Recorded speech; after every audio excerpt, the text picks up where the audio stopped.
Yeah, good morning to one and all. Welcome to the new programming tutorials called as Python. People are very eagerly waiting for this series of tutorial.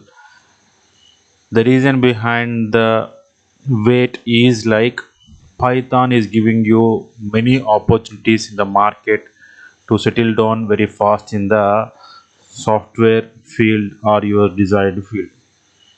Though we have many programming languages such as C programming language, right? We have a programming language called as C programming language, which is said to be the mother of all programming languages. We have one more programming language called as C++ programming language, which is said to be the advanced version of C, or we can call it as the partially object oriented programming language. We have one more programming language called as Java, which is said to be a completely object oriented programming language. All right, so here the sequence is correct, and if at all you want to understand Java, you have to learn C++, and if at all you want to learn C++, you should learn C language.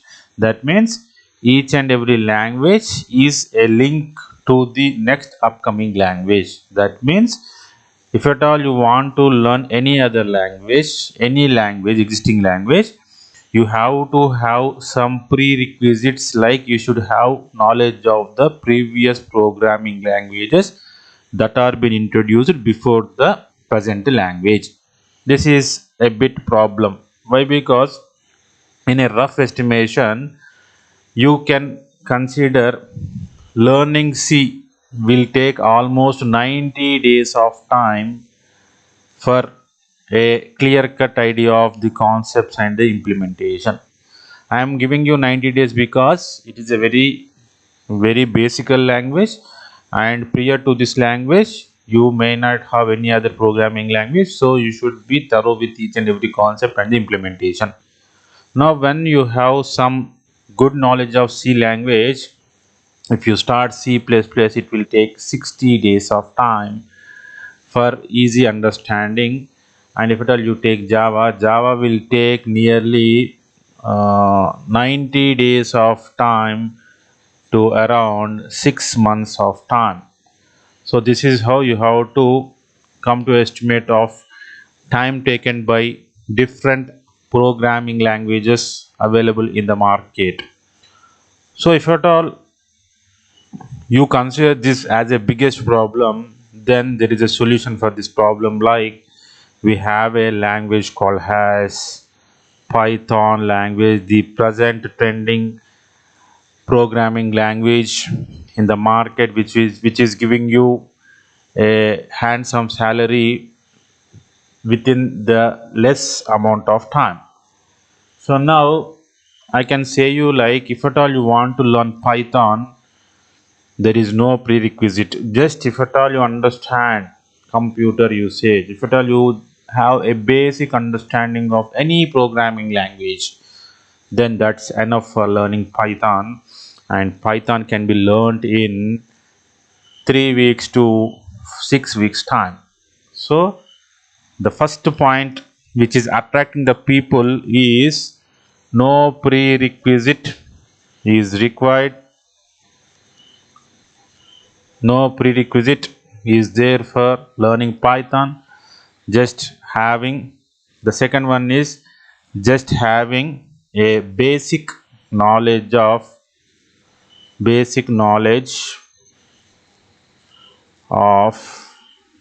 any programming language. So this is all about the things you have to understand before learning the concept of Python.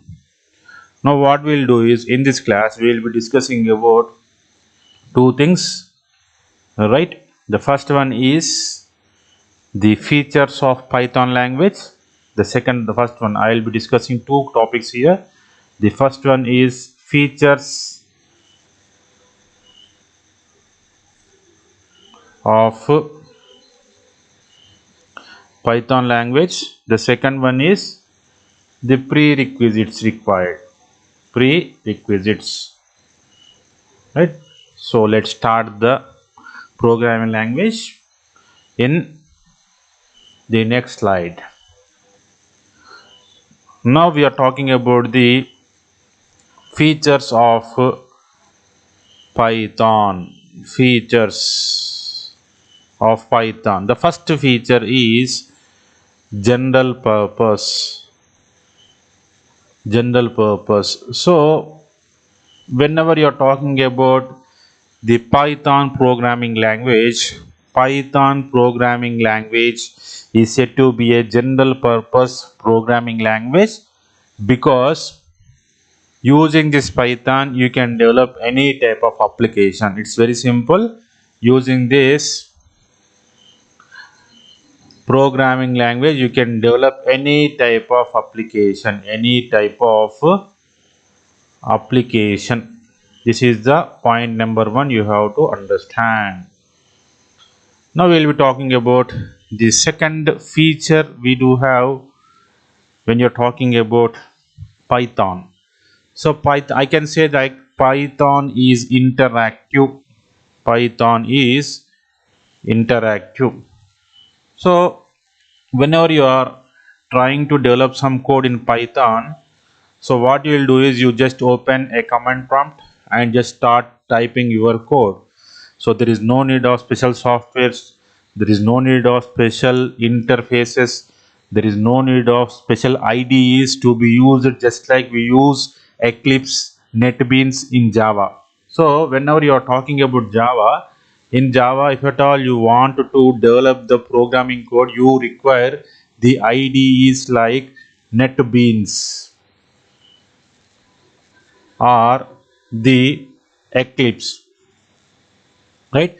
But here it's like we have no need of taking the help of any type of IDEs, any type of interfaces. Just open the command prompt and start developing your code. That's why Python is said to be a easier one when compared to Java. So in this point of view, I can say that Python is interactive. We are talking about third feature now.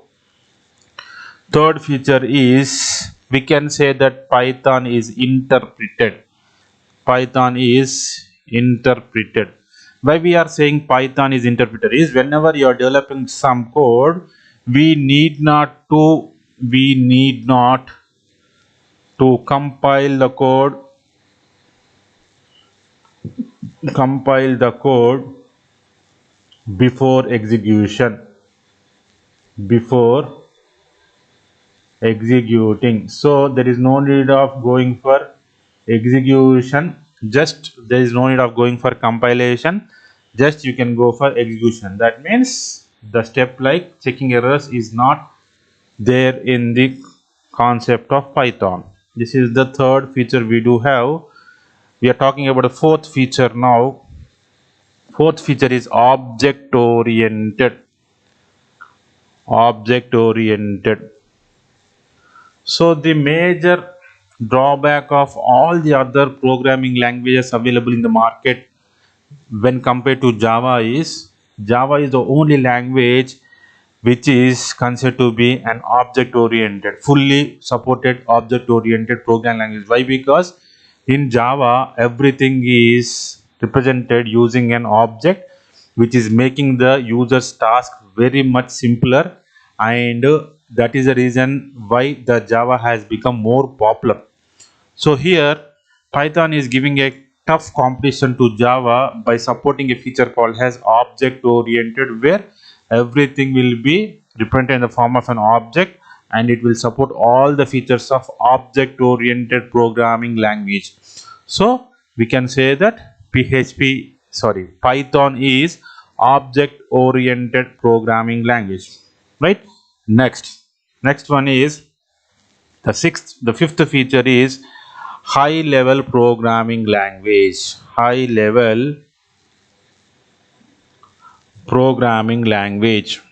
So whenever you are, if you are familiar with C programming language, in my tutorials, in the previous tutorials I have told you like C is a middle level programming language. That means C is a low level programming language in some cases and a high level programming language in some cases. But that means C supports the machine understandable code, and C also supports the human understandable code. And here we are again seeing a term called as high level programming language. That means Python will be written only in human understandable code, that is in English. So when you are talking about the concept of high level, you have to understand that we will be using only English type of language for developing the code, which is very easier for a user, for a human to understand. This is the fifth feature we do have. Now we are talking about the sixth feature. Sixth feature is portable. So that means if at all this feature called as portable is also seen in Java. That means the code written on one device can be executed in any other device. That means it is the code developed either in Java or in Python or device independent. That means you write code somewhere and execute it somewhere. That will work in the case of Java as well as in the case of Python. This is the sixth feature we do have. Now we will be talking about seventh feature. That means the seventh feature is extendable feature. Extendable. So extendable, we have a feature, new feature called as extendable feature here. That means suppose you have developed a product or you have developed a software using Python. After releasing the product into the market also, we can add new features to it. That means we can extend the features, we can extend the support to the user, and this is the excellent feature we do have in the programming language called as Python. Now we are going into the eighth feature. Eighth feature is it is easier to maintain. It is easier to maintain, right? Easier to read and easier to understand. So these are all the very basic features of Python programming language. And the last one and very important one is Python supports Python have a library called as standard library, okay, which is compatible with all types of OS, which is compatible with all types of OS. So this is all about the features we do have in Python. So once you have understood about the features we do have in Python, it is easier for us to continue in the further classes. And as I have told you, like the prerequisites are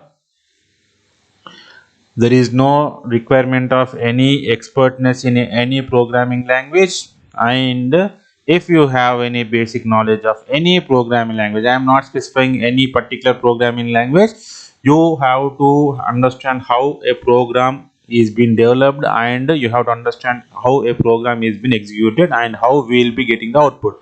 So that's the basic things you should have to start learning Python. Hope we will be continuing with this Python tutorial in the near future, and I will be trying to explain you detailedly until we complete a project in Python. So this is all about today's class. So in the tomorrow's class we will be talking more on the subject. Thank you.